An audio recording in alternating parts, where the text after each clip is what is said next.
just burn this whole town down. Everyone's an idiot, but me. That's a cold hard fact, not just what I believe. I want a little quiet, so don't try it. I'll check your ass like a looter in a riot. Shut up, bitch, shut up now. Keeping it secret's gonna make me smile. Show her mouth, wait till I'm done. Oh God, this is why I just hate everyone. I hate everybody. I hate everyone. Oh, I hate everybody. I hate everyone. I hate everyone. I hate everybody. I hate everyone. Oh, I hate everybody. I hate everyone. I hate everyone. Been around the world and found that only stupid people are breeding. Little unwanted failures who live on welfare, who live in trailers, and it's just not fair. No.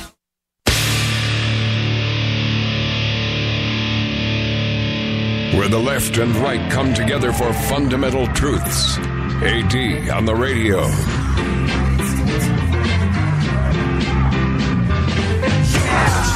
what I want, when I want, how I want. Every day you're going and working, running that rat race and that pace and that place will leave a bad taste for anyone, everyone working day after day. So buddy, I gotta say, yo, there's gotta be a better way, yeah.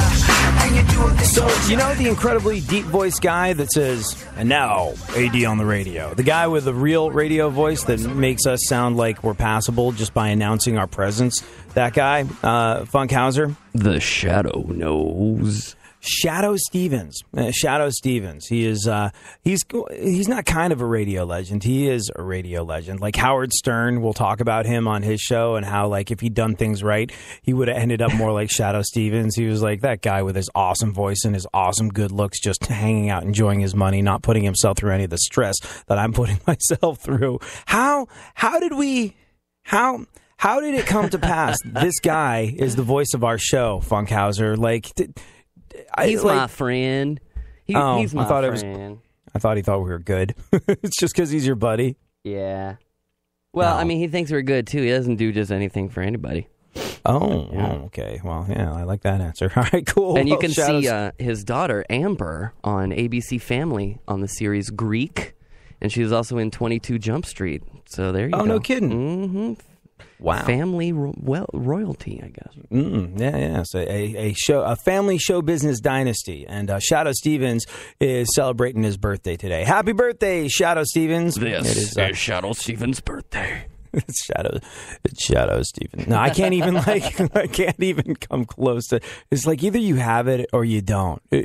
Some people have voices, man. Some people have voices. Like there's lots of singers out there who can kind of sing, you know, and you can learn to sing. Like if you have a modicum of talent and ability or something of that nature, you can learn to sing and you can improve your singing. You can practice. You can go to singing lessons. You can learn how to hold notes better. You can learn proper technique. All the above.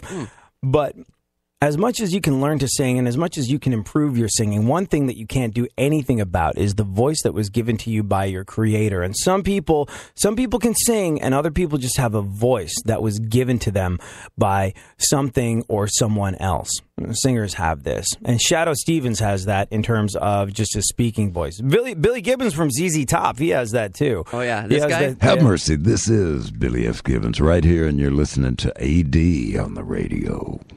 Like, you and I will never be that. It's so funny. Whenever the only problem with having Shadow Stevens be our voice guy, this legendary dude who, like, and you know, it's funny.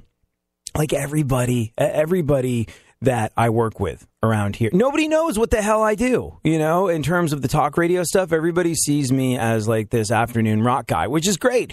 Not taking anything away from that, but all my immediate coworkers, you know, they're all like, "Oh, you do talk?" I'm like, "Yeah," you know, for like the last 2 years, it's a network show, and nobody cares. Nobody takes it seriously. No one even knows. I would be very surprised if either of the people that I call my bosses have ever listened to this show ever. But when I say, like, Shadow Stevens is our voice guy, they're like, "Ooh, really? How'd you get him? That's amazing." Like, it's like people are just like, "You work with Shadow Stevens? Well, you must be valid." You know, forget the year and a half of amazing ratings. Forget the 10 years of hard work that went into getting to this point. Like, Shadow Stevens is your voice guy? You guys must be great. Like, I'm not even kidding. Yeah. I'm not even. The only problem with having Shadow, as much as people sort of like seem to think like, "Oh, this guy's Shadow Stevens, that's your voice guy. That's amazing. That's really cool." And it is really cool, and it is a tremendous honor. But As much as it's a tremendous honor to have him be the voice guy on this show, the only problem is whenever we talk out of Shadoe Stevens introducing the show, I feel like I'm 12 years old. Like, Welcome back to the show. welcome back to the show. Thanks, Shadoe Stevens. Like, I feel like Alvin from Alvin and the Chipmunks is just like, that's what a man sounds like. I am a squeaky, pimply-faced pre-adolescent that will probably never have my dangly bits drop effectively. Like, that's never going to happen for me. I feel like not even half a man. I feel like a third of a man when I'm talking out of something voiced by Shadoe Stevens. So happy birthday, Shadoe Stevens, you deep voice, entirely more masculine than Funkhauser and I will ever be, handsome bastard.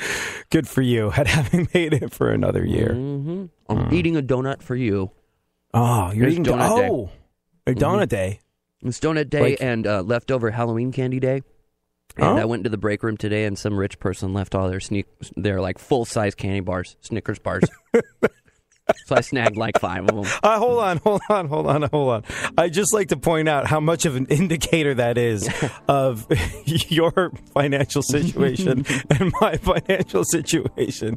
Like, Big there's day. Leftover Halloween candy. It's like, full-size Snicker bars. This must be the work of some rich person.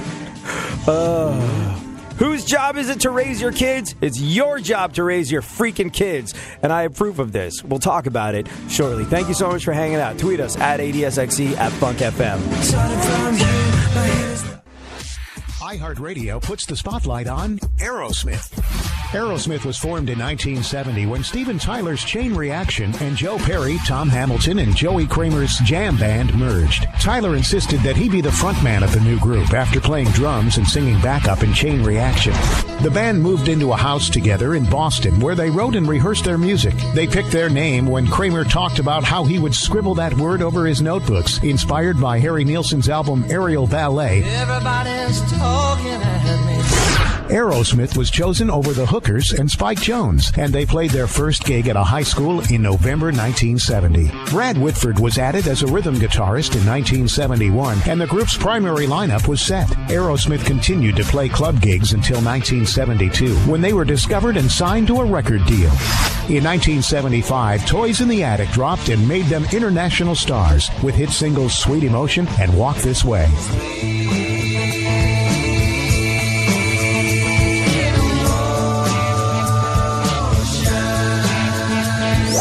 All things Aerosmith, info, music, and more are on iHeartRadio, keyword Aerosmith. iHeartRadio goes one-on-one with Mike Rutherford to discuss that even though there were generational difficulties, his father was always quite supportive. You know, you've got to understand, I'm sure it's the same over here, but in the UK, in England, you know, that generational change from my father's era to my era, you know, he was the English Empire days, 2 world wars. It was hard to communicate. There was a big divide between us. It's just, there was no dialogue really. You couldn't discuss things because there was no sort of platform to share conversations on. But no, he was supportive, and in a way, you know, given that he hadn't got a clue what I was doing, you know, in those days, what parent did in those days, you know, music, long hair and a guitar, he was given that. He was very supportive. Keep listening to iHeartRadio for more Mike Rutherford and all your favorite artists. Real radio. Real radio. Real radio. Real radio. 104.1. Like most kids from a privileged white upper middle class suburban background, for a significant portion of his childhood, he was pretty convinced he was down. AD on the radio. Yeah, oh, let's go. Talking that mess, better act like you know.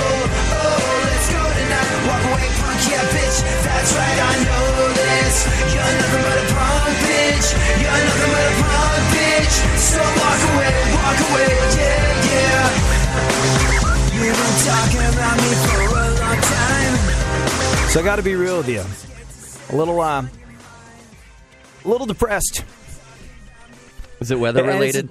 It's a daylight savings time thing. Well, there's a couple things. One, I'm dealing with a hangover from. I'm dealing with a Halloween and World Series related hangover. Like I ate entirely too much candy over the last. Well, let's see. I finished off all the Jolly Ranchers in the house, which was a lot, last night while I was walking the dog. And I was like, okay, fair. It ends there. No more Halloween candy. Just because you have a half pound of it doesn't mean you have to eat it before Halloween next year. Like, it's just like living on that amount of sugar makes me feel a little queasy and uneasy. And I don't know. I woke up this morning thinking about the New York Mets. I really did. Like, I was just like, oh man, not even an oh man, but I can't wait until next year. We want another shot at this. And to everyone that joined in with my New York Mets excitement this year, thank you. Being a Mets fan has never been easy, especially if you're a Mets fan that's not in a Mets city, which I haven't been for a very long time. When I was in New York, when I was living in Queens, it was easy stuff. But, when I moved to Texas and California and started making my life in places away from New York, well, you kind of freaking alone. Being a Mets fan's never been easy. That was especially true on Sunday night. It was an amazing season. And can't take anything away from them. I want to. I can't take anything away from them, but congratulations to the Kansas City Royals. Truly incredible team that absolutely 100% deserved to win. It was a magical postseason for the game of baseball, too. Like, it really was when you think about it. If you're one of the people that listen in Houston, our beloved Houston Astros, they shut the New York Yankees out in a year where the combined salaries of every single Astro, you take the salary of every single Houston Astro, that's less than one Yankee, Alex Rodriguez. And if you're one of those long-suffering fans of the Chicago Cubs from the middle of the country, you know what you got a chance to do? I mean, look, Mets fans say it's hard work being a Mets fan. We're just like, oh, it's been 30 years since we won a World Series. And people in Chicago are like, try 107. 107 years since they've won a World Series. But the Chicago Cubs fans got a chance to watch their team shine in the postseason. It's great stuff. And you know what? The Chicago Cubs, much as I'm loath to admit it, much as fans of the Dodgers and the Kansas City Royals are loath to admit it, the Chicago Cubs got to the postseason like a year early. And they're going to be a threat, a serious threat to be reckoned with for probably the next 5 to 7 years at least, and then probably beyond as well. It's also been interesting to note that the combined salaries of the Chicago Cubs and the Mets, both of whom advanced further than the Dodgers, if you combine the two salaries of the entire teams, works out to a number that is $60 million less than that of the Los Angeles Dodgers, who didn't advance as far as either of them. And I don't want to get bogged down in the numbers and the semantics of it all, and nor do I want to take anything away from the Dodgers, who I weirdly developed a new affection for during the postseason. Like, I wanted to hate the Dodgers because I was just like, oh, you spoiled, overly moneyed, big city. I like the New York Mets, but they're kind of like, they are definitely the redheaded stepchild of New York sports for sure. But anyways, the large city comparison maybe not based on anything real when you're a fan of the New York Mets. But I was just like, Los Angeles Dodgers, the most moneyed team on the face of the planet, and I hope they get shut down so hard. And then you couldn't help it. As much as Chase Utley did that dirty slide that broke Ruben Tejada's leg, and you wanted him to be hung, drawn, and quartered, and you wanted him to be cut into small pieces and whipped and boiled in oil, and then jump on the pieces until you can think of something nastier to do. As much as that whole thing happened with the Los Angeles Dodgers, I couldn't help but kind of fall in love with them a little bit, especially after watching Kershaw pitch. Watching Kershaw from the Los Angeles Dodgers pitch is like watching Leonardo da Vinci paint. The guy is not an athlete; he's an artist. And then he's like this hard luck story kid, single mom from the wrong side of the tracks. He's been with the same woman forever. He's been and in the off season, him and his wife go build orphanages in Uganda. It's really hard not to love this guy. It really is, but. Anyways, I developed a new affection for the Dodgers during the postseason, but I thought it was so cool that if you combine the Chicago Cubs salaries and the Mets salaries, $60 million less than the Los Angeles Dodgers. And like I said, I don't want to get bogged down in the semantics and the figures and facts and numbers of it, but it was awesome this year to see ball games won with things like heart and grit and talent and skill and determination and that magical, ever-changing X factor. Some people call it luck. Some people call it fate. I just call it baseball, where you never know. Hey, do you watch you those never know what's going to happen. Documentaries that come out After something like this happens, Yeah. people that watch ESPN, I've never seen one, but I hear they're big. Yeah.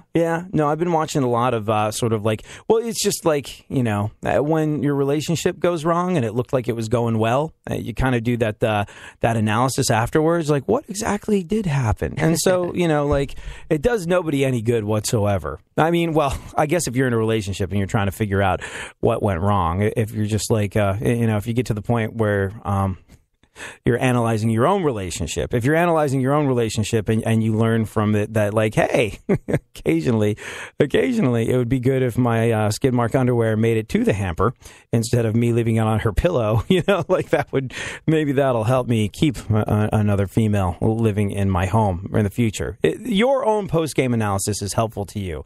As a fan from the outside looking in, it does no good to go over what happened with the Mets in the postseason and how it fell apart and what could have been done, because it's done. It's for the Mets and it's for the Mets management to go through all that stuff and try and figure it out. But I've been all caught up in this postseason brouhaha, and I don't know. I don't want to get too bogged down. Ever since I started talking about the Mets, I've gotten so many emails and sort of tweets and stuff, and they're like, you should do sports radio. You're really good at it. And the thing is, like, I know nothing whatsoever. I know nothing whatsoever about sports. I grew up in England, so it was really hard to follow American sports. Well, what about cricket? Cricket's a sport, right? In the loosest sense of the term, yes. I mean, when you go to a ball game, you eat peanuts and Cracker Jacks and a hot dog. When you go to a game of cricket, you eat cucumber sandwiches and drink tea. So, Ew. Yeah. Actually, cucumber sandwiches and tea, really, really good. And the game of cricket can be very exciting. I played it. I never really understood it, but I played it. Cucumber sandwich sounds kind of something R-rated. Yeah, no, I mean, well, that's your filthy American mind at work. It's not, but yeah, no. Look, I love the fact that ball games were won with heart, grit, talent, skill, determination, and like we said, that magical X factor where you never know what's going to happen during a game of baseball. I just call it baseball, and it's great that games were won like that this year, as opposed to championships being bought, as opposed to games being won with an obnoxious display of who's got more money to buy winning teams. It was an incredible season that, if you're like me, reignited the flames of passion in your heart for baseball that had maybe been burning a little less bright for a couple of years. And woken up the last couple of mornings thinking about how much I cannot wait for opening day. And I hope that maybe you did too. Yeah, maybe is that enough baseball talk for a while? It's over, right? Yeah. You got like 8 months or something until it comes back. I think that's enough. Noah Syndergaard, pitcher for the New York Mets, he said, completely ignoring what Funkhauser said. Noah Syndergaard, pitcher for the New York Mets, tweeted, and he doesn't tweet a whole hell of a lot, but he's a guy from Texas that wound up playing for the Mets, and he said, New York City, this is not the end, but the beginning of something special. And I thought that was cool. When I saw that, I was like, I like this guy. Also, he's a Texan that went to New York, and as a New Yorker that went to Texas, I can totally relate. I mean, I can relate in that I've lived in New York and Texas. That's a part I can relate to about Noah Syndergaard, the World Series level athleticism and the success and the class and the grace under pressure and being an all-around nice guy. Not so much, but nevertheless, I like him. Okay. Would you call him a city slicker?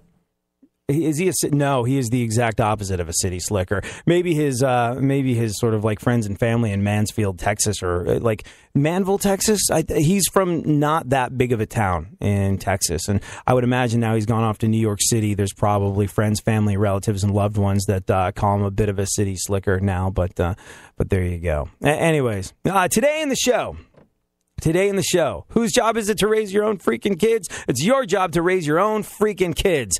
And we'll get into why in just a little bit. Roy Shelton sent me a tweet, though. He said, what do you mean I have to raise my kids? I thought we had an app for that. Very well played. Mr. Rogers is dead, you guys. We'll get into why it's your job to raise your kids in just a little bit. Right now, though, let's take a look at the events of today in our segment, My Witness News. In no way, shape, or form fair. Definitely not balanced. Funkhauser, how are you and what's going on in the world? I mean, we've covered, you got the free donuts and you got the rich people Halloween candy, full-size Snicker bars. Yeah. Hey, this weekend I got to see Danny Elfman perform at the Hollywood Bowl. That was I saw your pictures. Yeah. Yep. He did What some was he Oingo playing? Boingo Like- songs. Well, they did the Nightmare Before Christmas, which I hadn't seen until like the day before I went. They did it live with an orchestra, and everybody You know- except Pee Wee Herman was there. Like, honestly, I think that's kind of Danny Elfman's thing, because Danny Elfman, for those that don't know, was a pioneering member of the band Oingo Boingo. And then he went on to more or less write soundtrack music for everything that ever mattered, including every last movie, I think, that Tim Burton has ever done. So Batman, Nightmare Before Christmas, and it's just The Corpse Bride, and the list goes on and on. He and bailed on. on the guitars. The Simpsons. He wrote the theme song to The Simpsons. So he's like this guy of tremendous weight and significance in the world of music, and I think that's his thing, because I saw one. It was an amazing thing. It happened during Comic-Con in San Diego, and what they did was they had the San Diego Symphony play the music of Danny Elfman. Yeah. From all the Tim Burton movies, and then projected on a screen behind the orchestra while they were playing. Tim Burton donated like all his original conceptual sketches for all of his movies and what characters should look like. So Tim Burton's original sketches of what the Penguin should look like and what the Joker should look like. And it was amazing. And they did it all to the music of Danny Elfman. And it was super, super cool. But again, his music played by an orchestra. I think that's kind of his shtick now. So it was awesome, right? Yeah, and then at the end, after the double encore, he came back with Dead Man's Party. Put a guitar on, rocked it out. Nice. The internet exploded. I was so far away, I was like, what's he doing there? Putting on, what is that? Oh, cool. It's Dead Man's Party. Because they haven't performed in since 1996. Everybody who you talk about being Boingo fans, everyone says, were you at the Farewell Tour? It's like, no, I missed that one. I was too young. But it's not, we thought we would never be able to see a Boingo song performed by Danny Elfman, and it changed this weekend. That's pretty cool. People must have lost their minds. Yeah, I guess so. That's how you break. Everyone's the like, internet. what's this song? Was that an impersonation of your girlfriend? Oh, no, she was in, but like people next to us, what is this? I'm going to leave. Because like Oingo Boingo is definitely like a West Coast centric thing. It really is. Yeah. Like, I mean, I'm sure it'd be a big deal if they played in New York, but nowhere near as big a deal as if they played as when they play on the West Coast. Mm-hmm. But I'm glad you kind of got to witness a little bit of a historic happening. Yes. Good job, Funkhauser. You're out there living life. Are you feeling any better? The antibiotics kicked in? I guess so. The donut helped this morning. I often find that donuts help. Do you experience that sugar crash? I don't think so. I don't really sugar it up very often, but when I do, I don't know. Probably not. I don't keep track. I always feel great for like the first donut and the second donut, and when I get halfway through the third, I'm like, oh. Well, see, that's your problem. 3 donuts. Yeah. When you talk about that, if I could just have one, I'd probably feel a lot better. But who the hell can do that? I mean, because donuts come in a box of a dozen, and donuts are so cheap. I can't think of like donuts are a little piece of happy right there. And what's a donut cost? 50 cents? Like if you buy one donut. Like one donut, 50 cents. That's a lot of happy for 50 cents. Nothing's gonna change how I feel today. Nothing's gonna get in the way of my perfect day. Sunshine coming my way. Nothing's gonna change how I feel today. Nothing's gonna get in the way of my perfect day.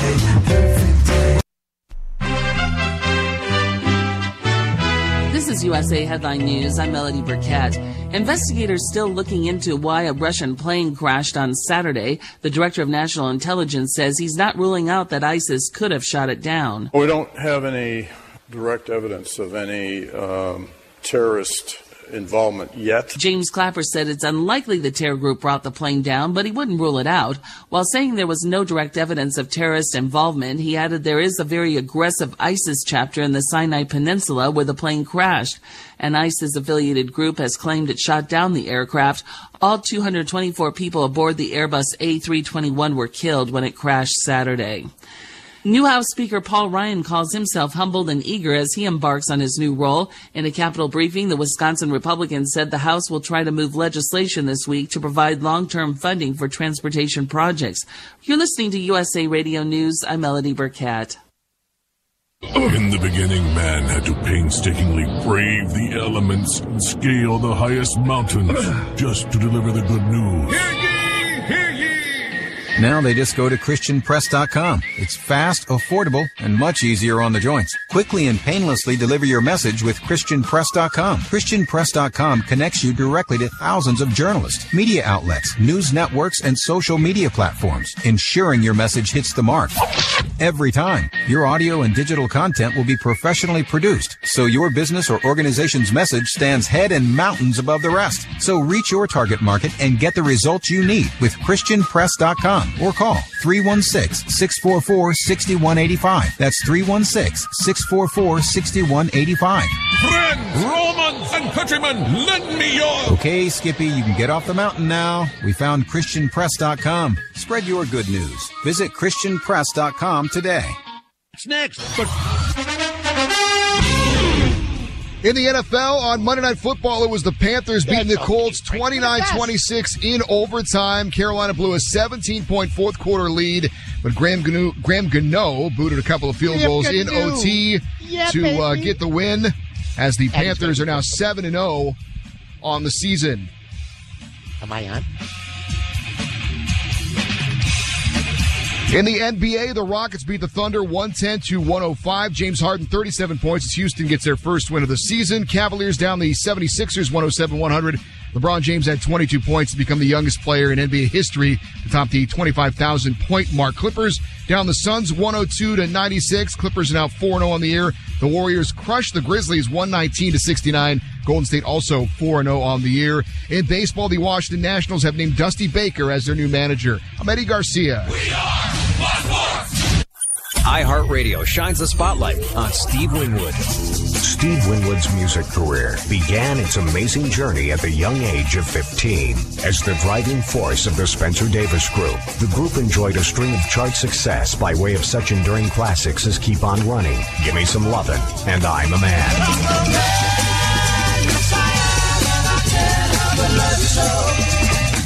The international success of these singles bolstered Winwood's confidence and strengthened his resolve to seek out new rhythmic possibilities. In 1967, Winwood left the Spencer Davis Group and co-founded Traffic. Beloved for their eclectic style and superbly crafted songs, Traffic routinely defied convention to celebrate a host of sounds and influences.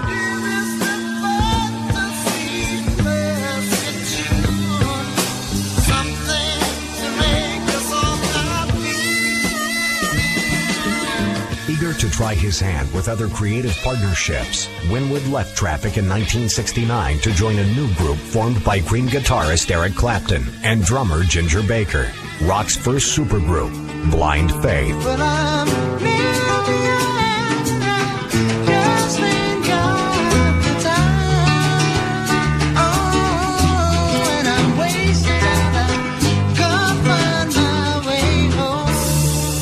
Keep listening to iHeartRadio for more Steve Winwood and all your favorite artists. Hey, y'all, this is Craig Morgan. Anyone who loves the great outdoors knows two things. Bonfires are a lot of fun, but they can also lead to wildfires if they aren't properly extinguished. So here's a couple of tips on making sure your fire is out, straight from my good friend Smokey Bear. Allow the fire to burn completely to ash, then pour water on the fire and drown all of the embers, not just the red ones. Stir the ashes with a shovel and make sure everything is wet and cold to the touch. Now you're ready to take the party elsewhere. Just remember, if it's too hot to touch, then it's too hot to leave. To learn more, check out SmokeyBear.com. Brought to you by Smokey Bear, the U.S. Forest Service, your state forester, and the Ad Council.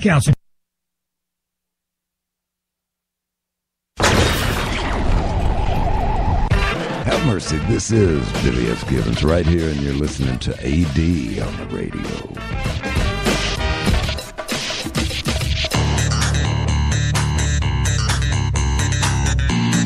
Now, more AD on the radio. Back once again, the ill behavior, delivering and giving you a musical savior. Back once again, it's your boy AD again. Nobody rock a party better than me. Back once again, the ill behavior, delivering and giving you a musical savior. Back once again, it's your boy AD again. Nobody rock a party better than me. Alrighty then. Let's talk about your child and whose freaking job it is to raise them. Specifically with regard to making sure they don't make lousy decisions when it comes to their developing desire to see and or touch a boob, or if they're a girl, basically it's your job to teach your freaking kid about the birds and the bees. How do we know this? Well, it's interesting stuff, and I honestly think it's a great metaphor for life in general in America. It's your freaking job to raise your kids, and it's your freaking job to do a lot of other things, and we'll talk about that as soon as we roll through the news in today's segment of My Witness News. In no way, shape, or form fair, certainly not balanced. Funkhauser, what's going on in the world? Well, our favorite little sister, Kendall Jenner, is 20 years old today. Yeah, Kim Kardashian's kid sister, Kendall Jenner, turns 20. You know what that means, Funkhauser? What? That means just one more year, 12 short months, 365 days before she can finally see the inside of a nightclub and get her very, very first taste of alcohol. Aw, she must be so excited. Yeah. I don't understand. Celebrating the same way she always does, by doing everything possible to avoid learning the definition of the word overexposure. I wonder if her mom's ever meet gonna a give her girl. If I ever meet a girl named Kendall, I'm just walking away. Sorry, Kendall. You know, reminds me too much of the Jenners. I saw. You know how like Carmen Electra. Do you know what her real name is? Ooh, I used to. What is it? It's Tara Patrick. She is like as Yeah. un-Hispanic as possible. She's Irish from Long Island, I think. But she went with the name Carmen Electra. But everybody found out that her real name was Tara Patrick, and then a porn star went, okay, I'm going to name myself Tara Patrick. There you go. And there's this other porn chick whose real name, I think her name's Christy Swanson or something like that. I'm not sure, but the name she goes by is Sophie D. And the reason she did that was because when she started in porn, and by the way, yeah, well done. I agree. Well done. You know, she was going to be on the show once, that Sophie D chick. Oh, yeah? Remember, she was, and like... Sometimes those girls are a little difficult to get a hold of. Well, not difficult to get a hold of, but it was just like, it was one of those things where look, when we have Allie Hayes on the show, she's very open about it. She's like, I stayed up all night to be here at 8 in the morning because my workday tends to end at 5 a.m., especially if I'm doing that feature dance thing. It's not like, oh, they're so wild and crazy and irresponsible. It's just, no, a big portion of their professional day tends to end after 2 a.m. And when you say, hey, be here by 8:30 to be on the show, in theory, they like the idea, but in reality, they're like, ugh, how many listeners do these guys have? If I'm going to stay up all night, better be good. And I don't begrudge Sophie D for missing the show. In fact, just to prove that I don't begrudge Sophie D missing the show. Yes. Again, I think your opinion would change if she did come on the show, because then you couldn't click on her anymore. Well, I think that's a problem I'm only going to have with I think that's a problem I'm only going to have with our homegirl, Allie Hayes, because she's so sweet and so nice, and she immediately feels like your kid's sister or something like that. And then you just, your web browsing experience is ruined by the fact that you know her. You're like, okay, got a little me time, click, click, click, click. Hey, how about, oh, no, it's her. No, I didn't want to. Oh. But I don't think I'd have a problem with some other adult entertainers. It's just like Allie has this really kind of like, I don't know. Life's got to suck if a porn star is really your sister. Oh my God! Ugh. Yeah, or your daughter. or your any relative. Yeah, no, it's got to be. Anyways, but like Sophie D, got her porn chick name by naming herself after Sophie Dahl, who was like this really big model in England, who's actually the daughter of I think the niece or the grandniece of Roald Dahl, who wrote James and the Giant Peach and Charlie and the Chocolate Factory and the Fantastic Mr. Fox. And so because she looked like her, she named herself Sophie D, and that was her porn chick name. And so, like, the same way Tara Patrick named herself after Carmen Electra's real name, people tend to do this in the world of porn. And I was on the interwebs the other day and came across a porn star called, I think she was called Kylie Kendall or something like that. I was like, oh, wow, that's very creative. I'm surprised it's taken so long for that to happen. But yeah, Kendall Jenner, 20 years old today, which, like we said, means just 365 short more days until she can finally see the inside of a nightclub and get her very, very first taste of alcohol. What else? NBC is worried that Jimmy Fallon, he drinks too much. Yeah. Like, you hear how he's always injuring his hands and chipping teeth and stuff? Yeah. He knocked one out for months, and I hear he knocked the other finger out too. Yeah. No, I think what it is people are saying that he gets fall down drunk. Like he falls down and he winds up jacking up his hands and knocking his teeth out and all this sort of stuff. And yeah, so NBC's worried that Jimmy Fallon drinks too much, which is, I don't know. I have a hard time understanding that because how can somebody struggle with substance abuse when they have no substance? Yeah. I see what you did there. Yeah. Yeah. It's a growing, in other news, a growing thing. Everybody's saying that lately.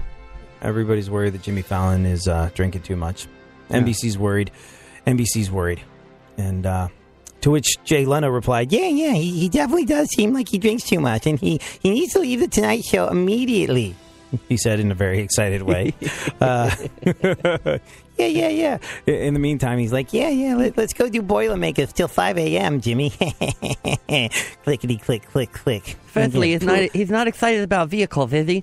I don't want to like cars. Yeah. All I gotta do is get a picture of Jimmy Fallon sleeping in his own vomit, and the Tonight Show is mine again. All right, go on. Brad and Angelina discussed their lives on the Today Show. Well, did you see it? No. Yeah. Angelina discussed their lives on the Today Show. Was he in the smile and nod situation? Brad sat there and mouthed the words, "Help me," over and over again. One more piece of news. Kenny G says he's going to hold the saxophone note for an entire hour. Yeah. By the way, if this story interests you in any way, there's a 100% chance that you're Kenny G.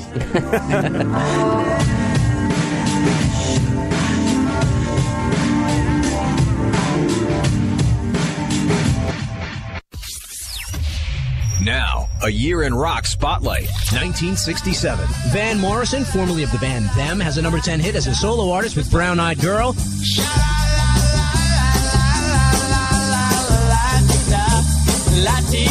In July, LA band The Grassroots scored their first top 10 hit with Let's Live for Today. And UK supergroup Cream, featuring guitarist Eric Clapton, toured the US for the first time. In the sunshine of your And in September, Janis Joplin's band Big Brother and the Holding Company signed with Columbia Records and released their debut album. October of '67, Memphis band The Box Tops, including 17-year-old gravel voice singer Alex Chilton, have a number 1 hit with The Letter. Ticket for an aeroplane. Ain't got time to take a fast train. Lonely days are gone. I'm a going home. My baby used to cook me a dinner. My baby used to cook me a dinner.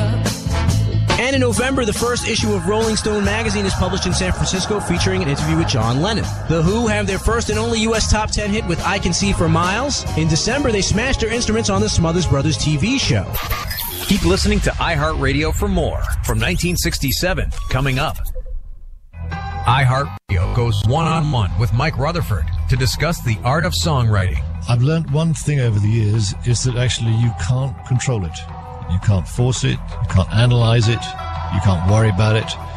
You just go and have a good time and mess around, and then something comes along and you grab it. You know, it's something intangible. And if you try and make a program on how to do it and do it better, you get lost. So it's like a free-form thing, which you can't control. You just let it ride or not ride. And if it's not working, then you just have a break. That's what I've learned. Keep listening to iHeartRadio for more Mike Rutherford and all your favorite artists.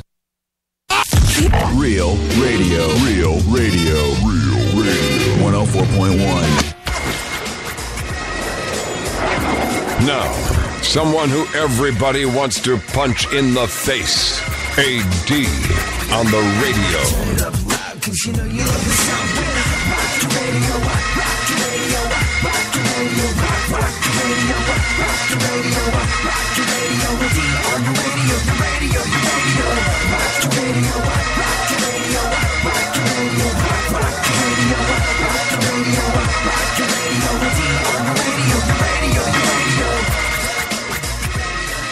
So last time you got a gift, Funkhauser.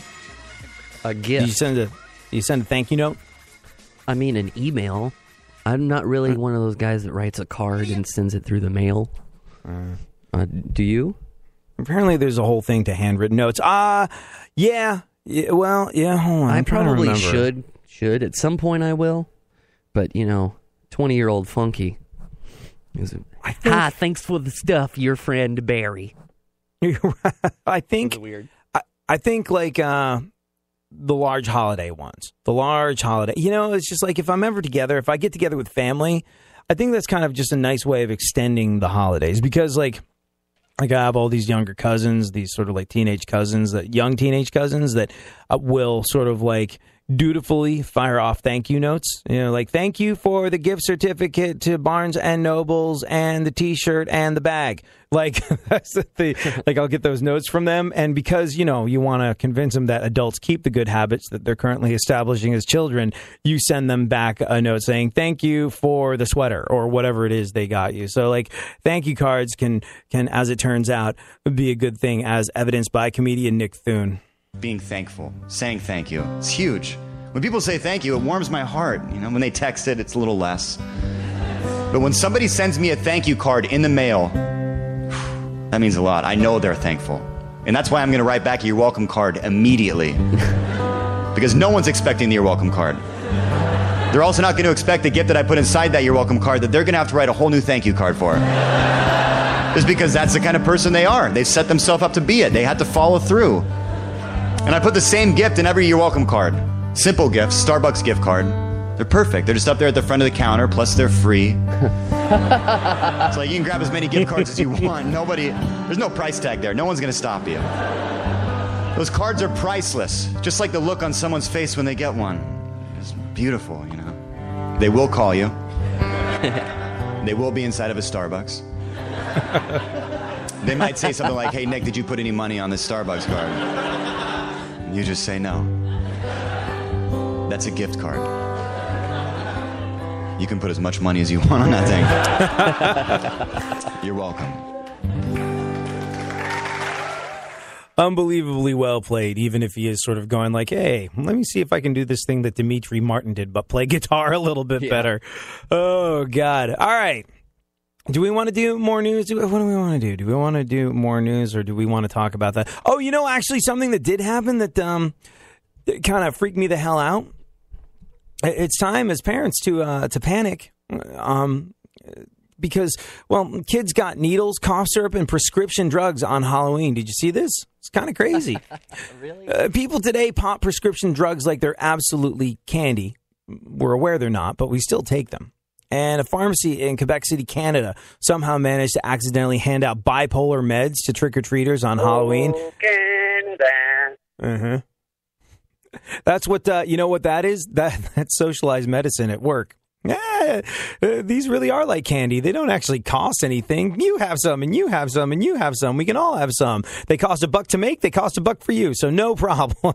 They don't take as much care when they're not being charged like $700 a pill. Anyways. Pharmacy in Quebec, Canada, managed to accidentally hand out bipolar meds to trick-or-treaters on Halloween. This is what happened. Apparently, customer dropped some of the pills, and since they are individually wrapped, someone mistook them for candy and put them in a bowl on the counter. Like, I wonder if they were bipolar chews. A little chalky, but good.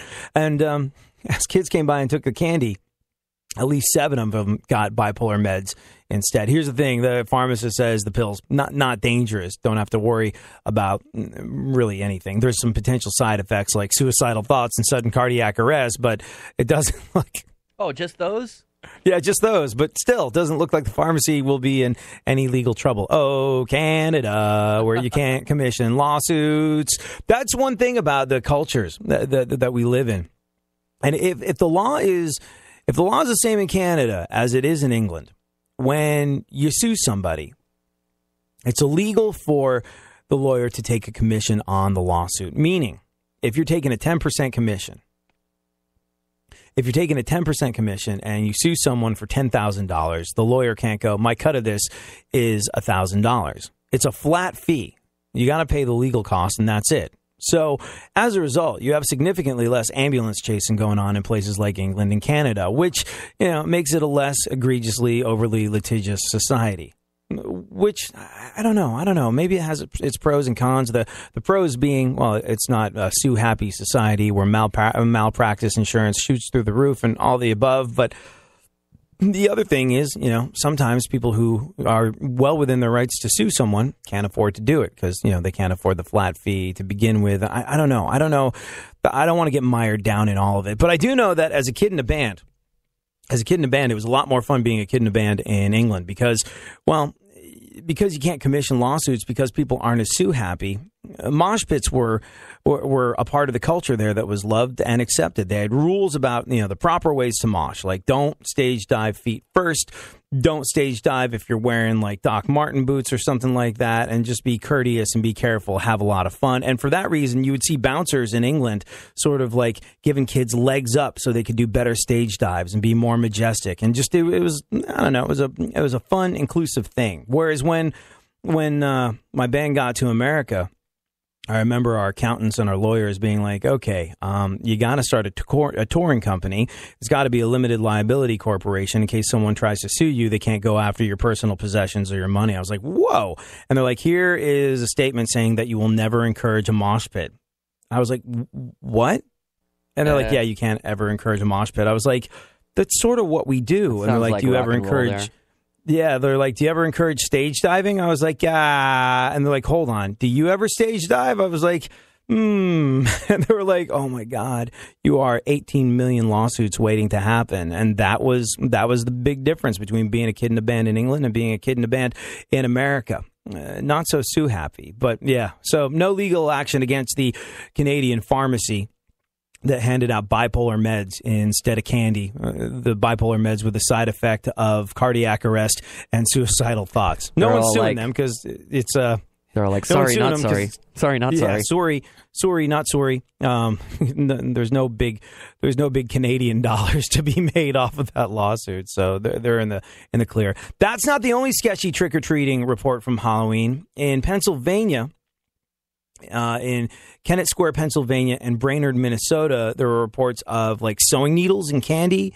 And in North Reading, Massachusetts, kids got samples of cough syrup instead of candy. And in Reynoldsburg, Ohio, a kid found a razor blade inside a Snickers bar. And the cops are investigating in all 4 cities. The police are investigating. The police are investigating in all 4 cities. It's crazy stuff. I was thinking about this when I came across this story, and I can't possibly imagine. I cannot possibly imagine for one tiny second the rationale of a person who would not only want to harm an innocent child, but an innocent child that they didn't know. They wouldn't be around when this took effect. If you poisoned some candy or if you put a sewing needle in some candy, it's really, I can't, oh man, I would hate to become a criminal profiler or something like that, where I understood what type of person did that immediately and their motivations, because it's just such an ugly side of humanity that I cannot in any way, shape, or form relate to. I just don't get it. It's scary, it's ugly, and it just blows my mind, because I always thought that was an absolute urban legend.